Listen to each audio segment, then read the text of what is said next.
Et coucou et bienvenue entre deux pages. Je vous retrouve aujourd'hui avec une luminosité pourrie. Je suis désolée, je m'en excuse d'avance.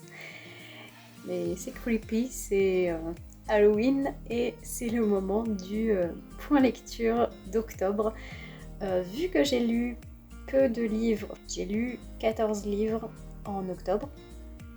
Donc j'ai pas fait comme la dernière fois en 2 fois. Là je vais commencer par tout ce qui est roman et je finirai par les graphiques. Non, on va commencer tout de suite avec un premier roman.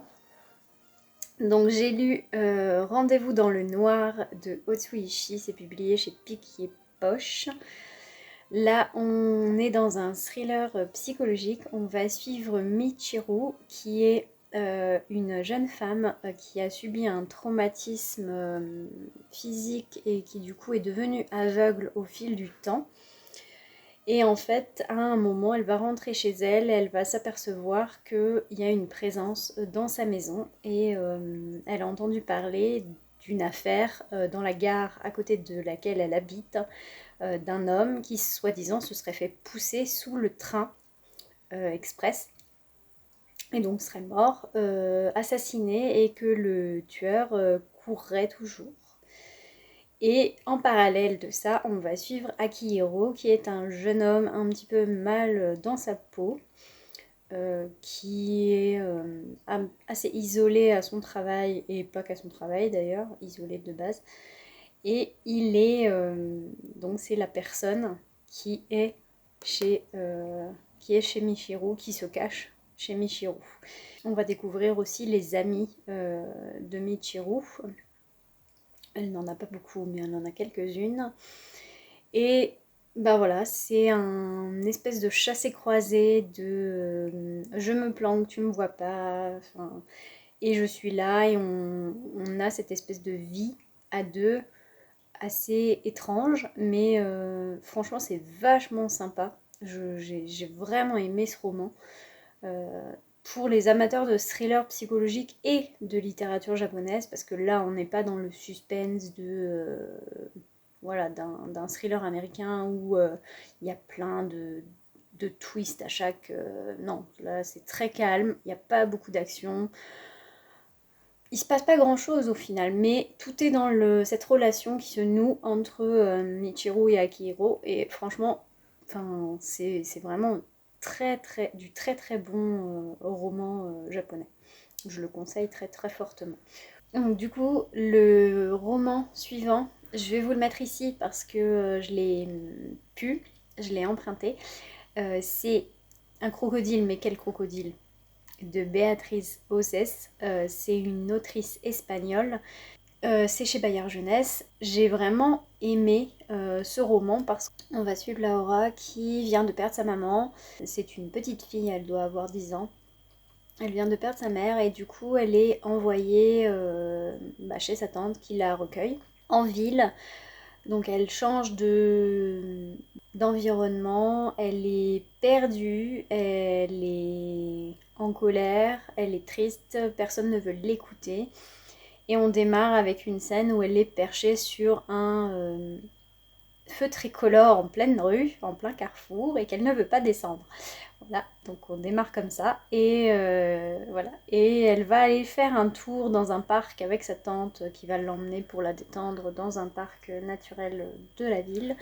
Et là, en partant, elle se fait suivre par un crocodile. Alors c'est un crocodile un peu particulier, un crocodile caméléon qui va se fondre dans le décor partout où elle va, en fait, qui va la suivre et qui va manger toutes les personnes qui lui font du tort.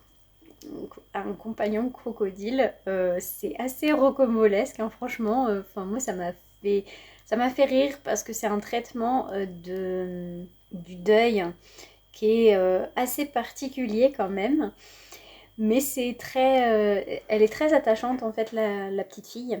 Voilà, c'est autour de cette petite fille et de ce crocodile qui va l'aider à passer outre, on va dire. Et elle va aussi faire la connaissance d'un jeune garçon qui s'appelle Ibuki, qui est japonais d'origine en fait. Et fatalement, il est harcelé à l'école, il est mis au banc, quoi. Fatalement, ça va créer des liens. Et ils vont tenter de retourner dans le village d'origine de Laura avec le crocodile. Donc ça va poser quelques soucis. Mais franchement, c'était vraiment une aventure très loufoque, mais très sympa. Je conseille aux gens qui souhaiteraient aborder le thème du deuil avec les jeunes enfants, parce que c'est vraiment très jeunesse comme roman. Et franchement, ça se lit extrêmement bien. Ensuite, j'ai lu, c'est pareil, je vous mettrai la couverture ici parce que je ne l'ai pas. En fait, je l'ai écouté en audio. J'ai écouté le premier tome de Dune de Frank Herbert. Alors, c'est en 2 fois en audio. Il y a le livre 1 et 2 qui sont dans un seul truc et le livre 3 du tome 1 qui est dans un autre livre audio. Donc, c'est assez long quand même au niveau en termes d'écoute, mais c'est d'un seul tenant. Donc on va suivre le jeune Paul Atreides, qui est le fils du duc Atreides, qui s'est vu octroyer le fief d'Arrakis, donc Arrakis qui est une planète sable, enfin envahie par les sables. Et en fait, cette planète est importante pour l'Empire puisqu'elle recèle et est la seule à receler l'épice, qui est une substance très très prisée et très rare, très difficile à se procurer surtout. Et en fait, on va suivre l'évolution de Paul, donc de son adolescence à son statut de jeune adulte et comment il va évoluer parce que il va devenir le duc à la place du duc, hein, on s'en doute. Et il va y avoir tout le côté à la fois de l'antagoniste, donc le baron Harkonnen, qui est l'ennemi juré, on va dire, un petit peu de la famille Atreides, qui est un personnage absolument dégueulasse. Vraiment, franchement, mais les descriptions de ce personnage, mais ça donne envie de vomir. C'est une catastrophe. Et il a un côté hyper malsain, notamment auprès des jeunes garçons. Enfin, il a des penchants sexuels très très très étranges. Bref, c'est absolument ignoble. Et de l'autre côté, il va y avoir sa mère, Jessica, qui est une Bene Gesserit. Donc les Bene Gesserit dans le monde de Dune, c'est une religion, on va dire, très portée sur la défense de l'humain, sur le don de soi, sur des choses comme ça, mais aussi des mages, sachant que la magie n'est pas forcément très très bien vue dans cet univers. Et voilà, on va suivre donc en quoi la culture Bene Gesserit va l'aider à asseoir son autorité par la suite.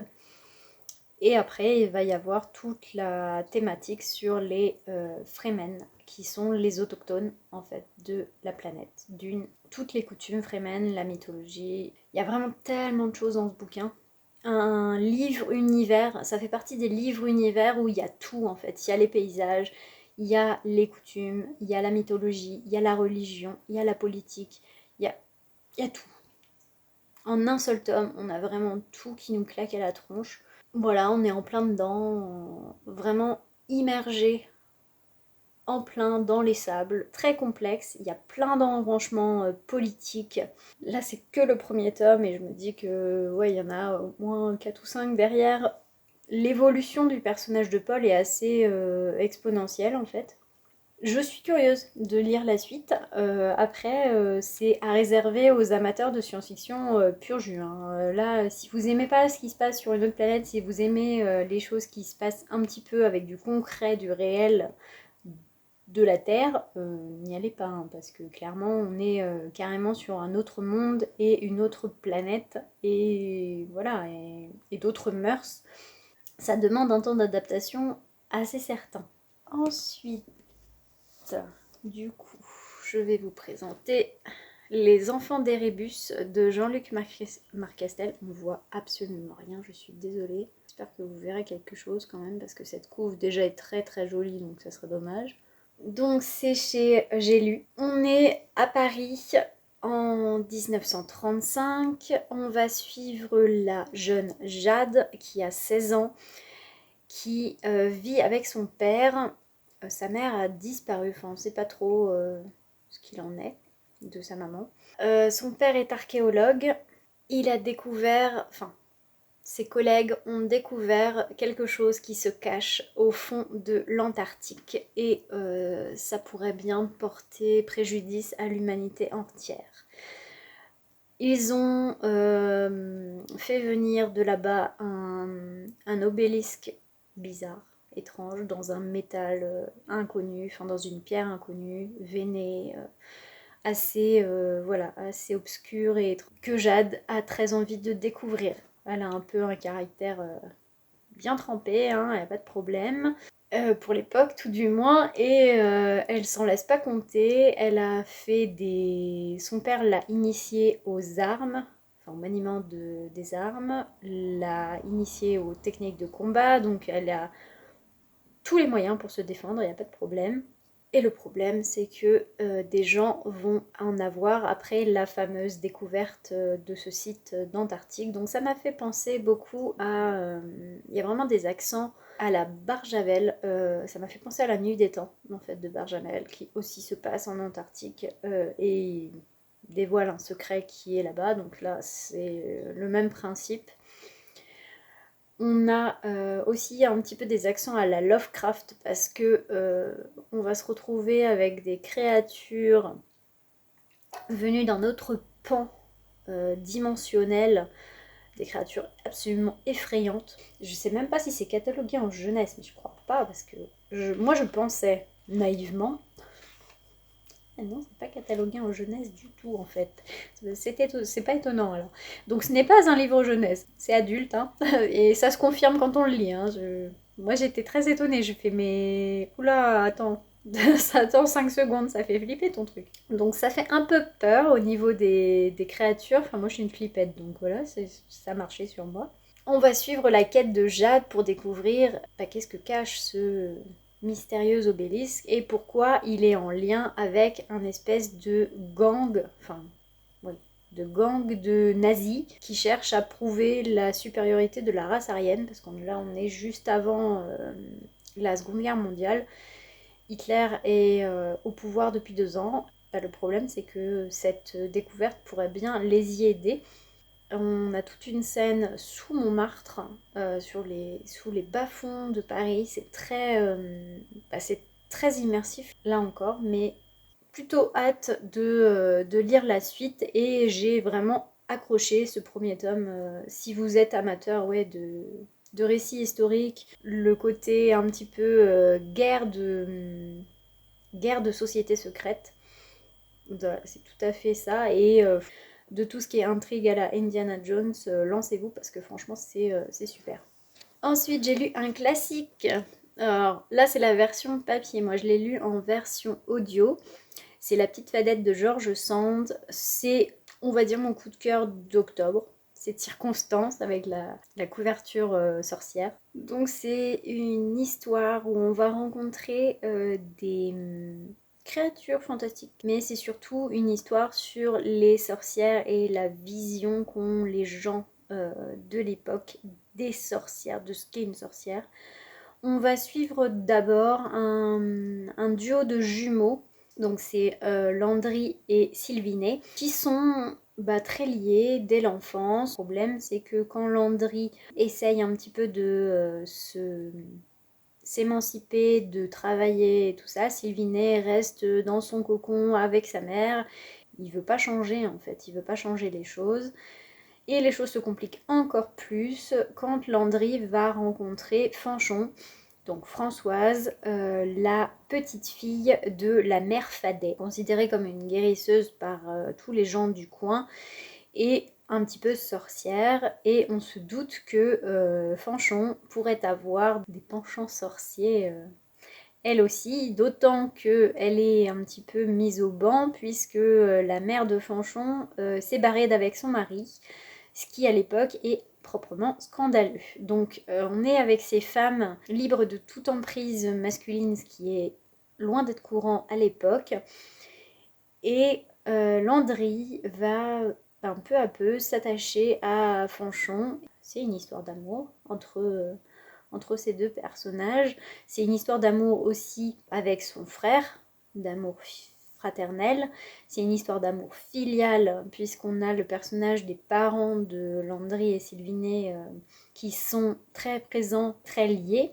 Donc là, on a tout le côté petite société campagnarde où les cancans vont bon train et où les choses vont très vite et les rumeurs circulent sur la moralité de cette Fanchon. Il y a un lien très fort à la religion quand même dans ce roman, mais j'ai aimé ce côté subversif de George Sand parce qu'à l'époque, en étant une femme écrivain, elle met quand même en lumière un personnage féminin libre de toute attache qui va être reconnu comme valable entre guillemets par la société alentour et le style, moi j'ai bien aimé. Je trouvais ça pas hyper vieilli, ça se lit très bien et voilà, c'est un très bon roman, un bon classique. Je continue dans ma découverte des classiques et franchement celui-ci est une très belle découverte.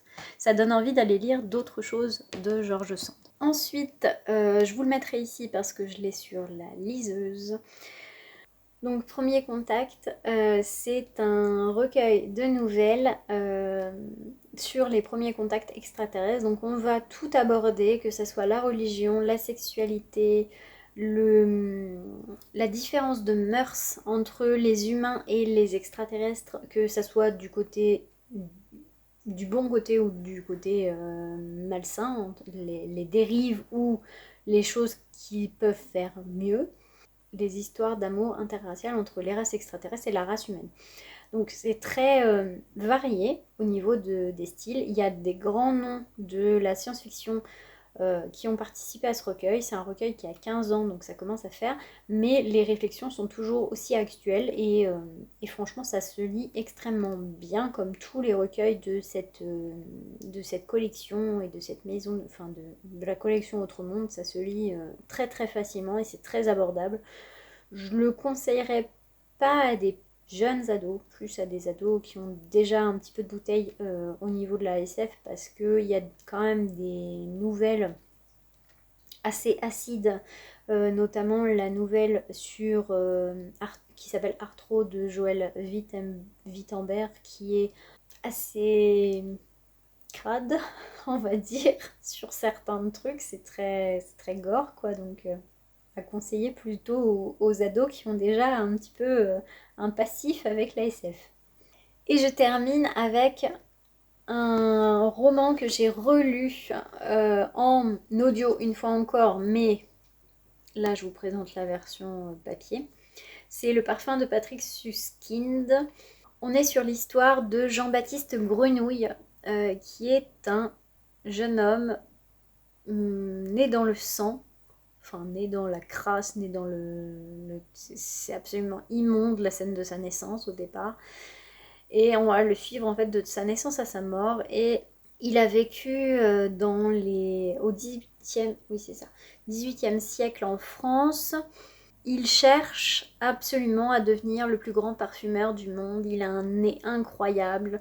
Il est capable de sentir toutes les odeurs, d'analyser absolument toutes les odeurs. Et lui, ce qu'il cherche, c'est d'arriver à trouver l'essence de certains parfums, donc notamment celui des jeunes femmes prépubères rousses. On va chercher pourquoi, hein, c'est pas grave. Et le problème, c'est qu'il va se muer un petit peu en tueur en série et en manipulateur de masse via les odeurs.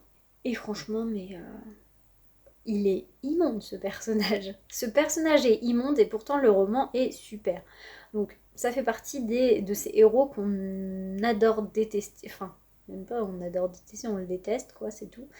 Et pourtant ça fait un super roman. Si vous aimez les histoires de tueurs en série et que vous aimez l'originalité de tout ce qui est description olfactive, parce que là il y en a énormément et c'est très bien fait, je vous conseille avec un petit pan historique. qui dénote pas et qui est très intéressant.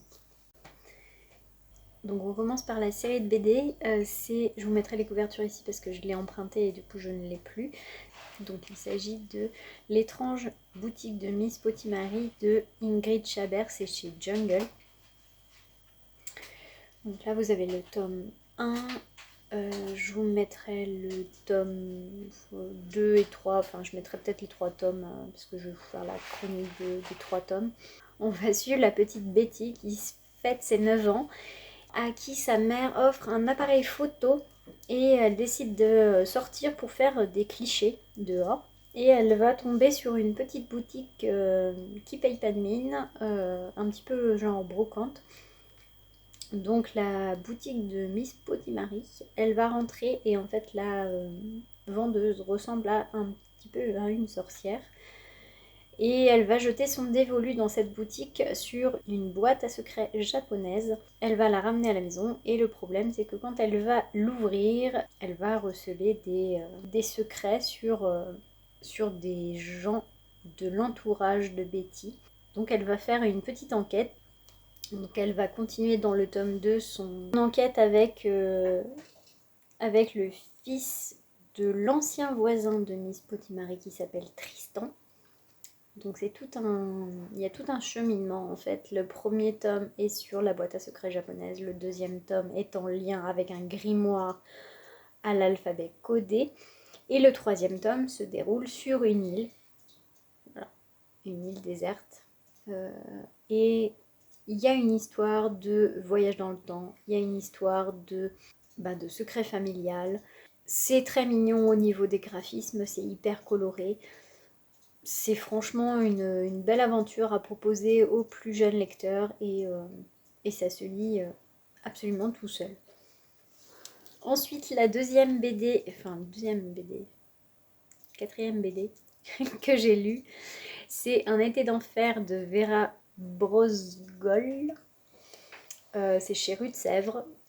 C'est une BD autobiographique de l'autrice qui est russe, émigrée aux États-Unis. Et là, on va suivre un de ses étés en colonie de vacances où elle va être envoyée dans un camp de scouts russes orthodoxes. Une communauté qu'elle voit comme ça à l'église avec sa mère, mais dont elle n'est pas assez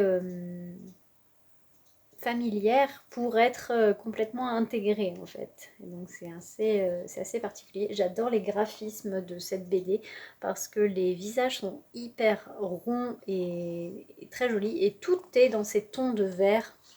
Tout est en vert et noir en fait. Donc c'est très original. C'est assez immersif. On a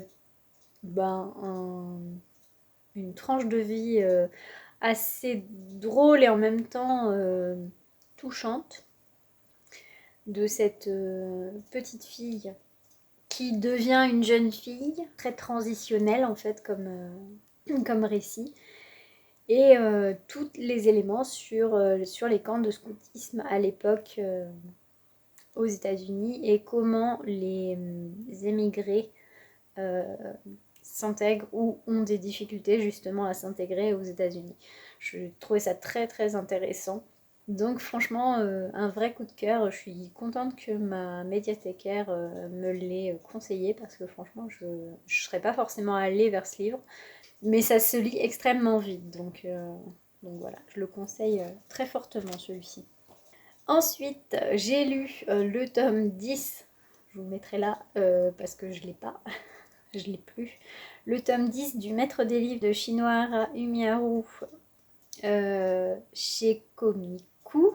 Donc dans ce tome 10, toujours la même chose, hein, on suit Miko Shiba, le bibliothécaire acariâtre. On va le suivre et on va découvrir qu'il avait un ami. C'est chose assez improbable pour un mec pareil. Enfin, quand on connaît le manga, voilà, on se dit, ouais, pas forcément. Mais voilà, il avait un ami à la fac. Et on va suivre ça sous l'égide de Tom Sawyer de Mark Twain, donc ça donne envie encore une fois de se lancer dans l'aventure et d'aller lire Tom Sawyer. Il y a tout un côté sur le théâtre japonais, kabuko, enfin bref. Il y a tout un truc sur le théâtre japonais sous forme de planche qui va revenir dans ce tome-là. Donc il y a un club, au lycée de jeunes filles qui font du théâtre auprès des enfants. Donc là, ils vont adapter une fable, je crois, comme toujours, mais voilà. Et la présidente du club, donc après le départ d'une qui est partie à l'université, c'est Nishino qui a repris le club. Et il y a une de ses anciennes amies du club de basket qui va venir un petit peu mettre la pagaille et dire un petit peu être jalouse de sa nouvelle passion. Encore une fois, on se plonge avec délice dans les histoires de ces protagonistes et j'ai vraiment beaucoup aimé. J'ai hâte de lire la suite, le suivant, comme toujours. Et c'est une série que je vous conseille très très fortement. Voilà, encore une série que je continue. Donc le tome 5 de Dance Maiden of Amnesia de Maybe, c'est chez Kana. Là, dans ce tome-ci, on va préparer la fête de l'école et le club des phénomènes étranges va monter une maison hantée. Voilà, c'est facile quand on a un fantôme à dispo.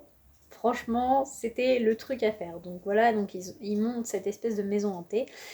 Et on va avoir tout un côté encore sur le harcèlement scolaire, sur la deuxième personne qui s'appelle Yuko. Donc je vous parlais dans le tome 4, c'était pas très clair. Et là, effectivement, c'est très clair. Donc c'est Kirishima qui en fait s'appelle Yuko, c'est son prénom. Donc fatalement, vu qu'elle a le même prénom que le fantôme, elle l'associe beaucoup à la revenante. Et fatalement, elle se prend au jeu pour cette période de la fête de l'école. Donc elle va monter tout un truc sur la légende de Akaito, qui est un des 7 mystères de l'école, qui est soi-disant un fantôme recouvert du sang de ses victimes. Donc c'est des légendes très très glauques dans cette école. Hein. Donc voilà, donc il y a un lien il va y avoir un lien entre Kirishima et cette légende fantomatique encore. Pour ce tome-là, c'est assez classique, une intrigue assez scolaire et très classique, mais ça relance bien au niveau de l'intrigue, là où le tome 4 était un petit peu dans le creux. Là, on est bien dans ce thème-là, et on va suivre encore Yuko et Teichi dans l'aide qu'ils vont apporter à Kirishima. C'est une série horrifique, parce que quand même, il y a des planches pas très très sympas, mais ça reste de l'intrigue à l'école. Et voilà, c'est tout pour ce point lecture sur les graphiques. Je ne sais pas encore si ça sera à la suite ou pas, mais dans tous les cas, je vous retrouve très bientôt pour la prochaine vidéo. Je ne sais pas encore ce que ce sera, et j'espère que cette vidéo vous aura plu et que je vous aurai donné envie d'aller lire ces livres. Bonne journée à vous et à bientôt. Salut!